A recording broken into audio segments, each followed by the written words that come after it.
Hey guys, this is Northville Tech. In this video, we're going to learn how to use EBT Card on Instacart.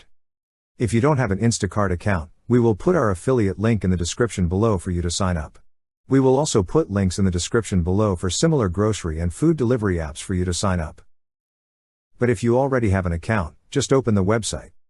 At the upper part, you will see several options at the upper part. Click on the option that says EBT.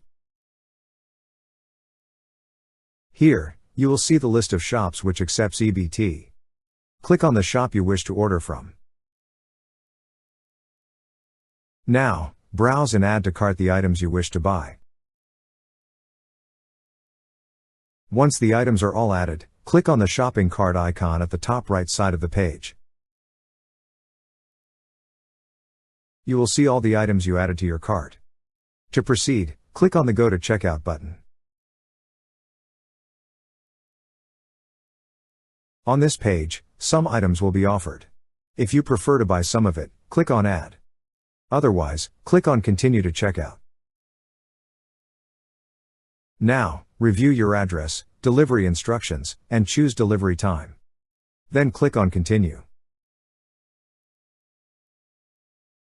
Next, make sure that the selected payment method is EBT Snap Card. If you haven't added it to your account, you can check our tutorial video on how to add your EBT Snap Card to Instacart. Then click on Continue. And if everything's good, click on Place Order. That's how you use EBT Card on Instacart. Thank you so much guys for watching, and if you have not yet subscribed to our YouTube channel, please subscribe to our YouTube channel as we create tech videos almost every day. Also check out our website northvilletech.com for great tech articles, and our Amazon shop link in the description below for amazing shopping ideas.